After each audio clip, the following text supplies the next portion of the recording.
Hello everyone and welcome back again. Actually, I know माझो voice record माझो चलो करता because म्हाका थंडी असल्या कारणान seriously म्हाका उलोवपाक जायना. So he is helping out me. So just enjoy and let's see if it is possible for him. Hello everyone, माझ्या मम्माक आयज ताप आसा म्हणून आतां हांव उलयतां. आयज तुमी पळयतली माझ्या मम्माचें तोंड कशें चकचकीत करता. माझी मम्मा कसलोच फेस वॉश यूज करना. ती फक्त चंद्रिका साबण यूज करता.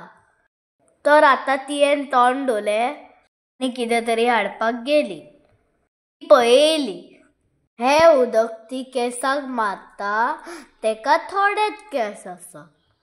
खड्डी आसा न्हू ती. So guys back to my voice channel. बाबून थोडें कितें सांगलें बट म्हाका अशें दिसता की हांवेनूच म्हाजो व्लॉग स्टार्ट करपाचो. आनी हे जे स्प्रे तुमी पळयता न्हू तातूंत रोजमेरी आसा अँड मेथी आहले ते जस्ट हांवेन बॉयल केल्ले. रोजमेरी एक्चुली हांवेन न्हू नॉट जेवी मार्ट शॉपिंग करून करून जेवी मार्टूच येता अँड विशाल मेगा मार्टूच येता. एक्चुली येस रोजमेरी न्हू हांवेन मिशोचेर ऑर्डर केल्ली आनी बरें पॅकेट येयल्ले आसा ते. थोडेशे अर्देशे यूज केले हांवेन आनी अर्दे तशेंच दवरले because once this spray bottle gets over म्हाका दुसरे आनी स्प्रे बॉटल करूंक जाय.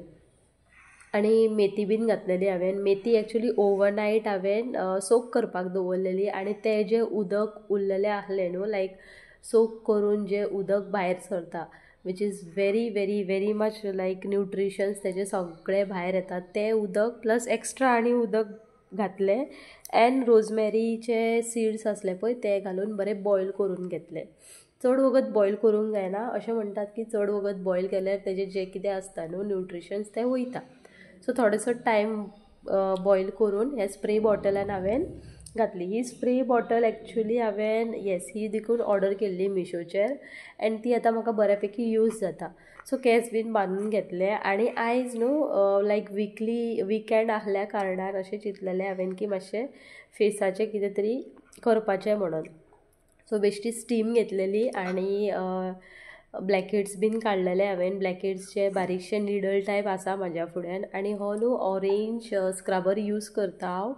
सो ऑरेंज स्क्रबर सगळ्यावर तोंडाक लावन घेतलो आनी म्हाज्या फुड्यान न्हू ऑलरेडी लायक कितें आमी घालता न्हू पार्लराचेर लायक बँड कशें आसता हेअर बँड टायप ते येस म्हाका ती याद येयली तेका लागून ते बीन घालून घेतले. बिकॉज जेन्ना बीन आमी मसाज करता स्क्रबर लायतकूच मागीर जे आमचे स्मॉल हेअर्स आसता ते मदीं मदीं येता आनी which creates difficulty whenever we massage. So बरें मसाज बीन करून घेतले आनी हो स्क्रबर न्हू एक्चुली म्हाका रिजल्ट खूब बरी मेळटा बिकॉज टॅनिंग बीन जाता त्या कारणान हो स्क्रबर यूज करपाक खूब बरो आसा. आफ्टर बाथ देखून आमी body scrubber as a body स्क्रबरूय यूज करूंक शकता. सो येस तुमकां जाय जाल्यार हांव दाखोवंक शकता बट आयज कितें जालें खबर आहा व्हिडियो इतलो क्लियर ना बिकॉज म्हाका कशें शूट करपाचें म्हाका कांयच नॉलेज ना. मिरराचेर कशें शूट करपाचें न्हू हें म्हाका खबर ना.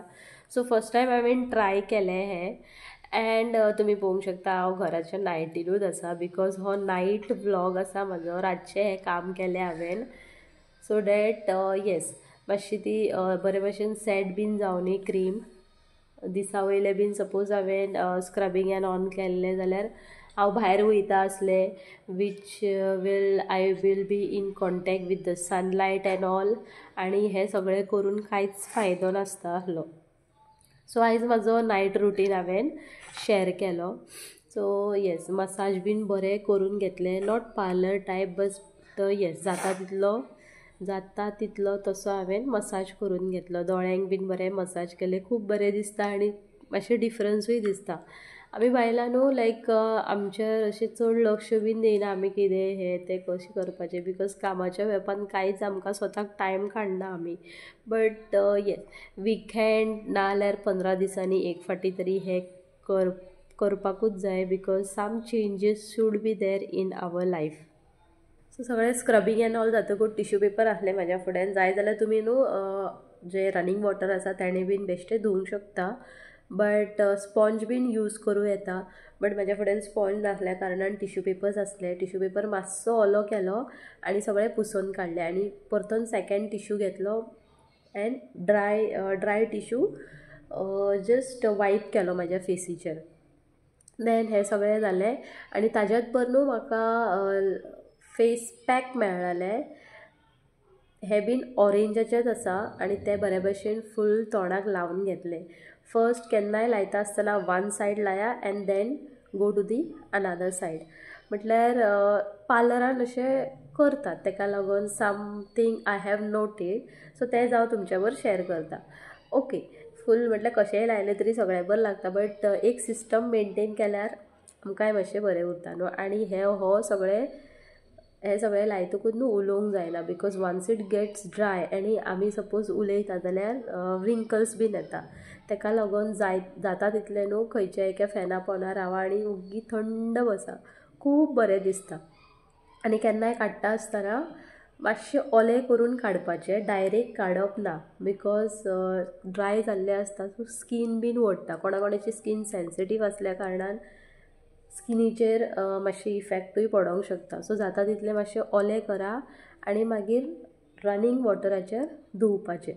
Best and the best tips म्हटल्यार केन्नाय तुमी क्लीन अप करता, फेशियल करता, whatever you do in parlour, not bleach but yes clean up and facial केलो जाल्यार फ्रिजान न्हू बरो बर्फ दवरपाचो आनी आपल्या तोंडाक मसाज करपाचें, सो दॅट द पोर्स जे पोर्स आसता न्हू ते बरें ओपन अप जाता आनी तुमची स्किनूय ग्लोईंग जाता.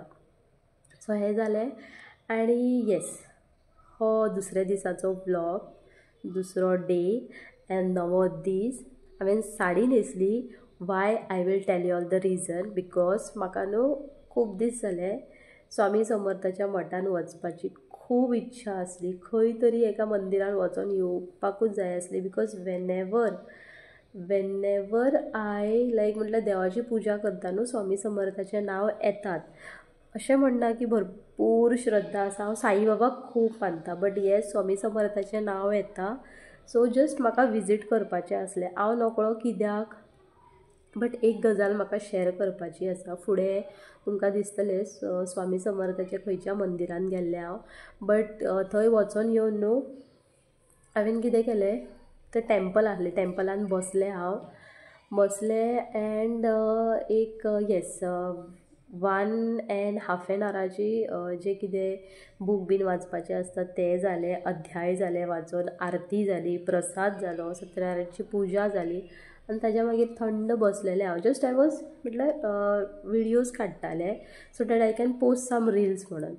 सो ताका लागून देवळान थंड बसलेलें आनी थंय एकटी बायल येयली आनी म्हाका विचारपाक लागली तुमी खंयच्यान येयली काय म्हणून. सो हांवें सांगलें I am from Vasco side.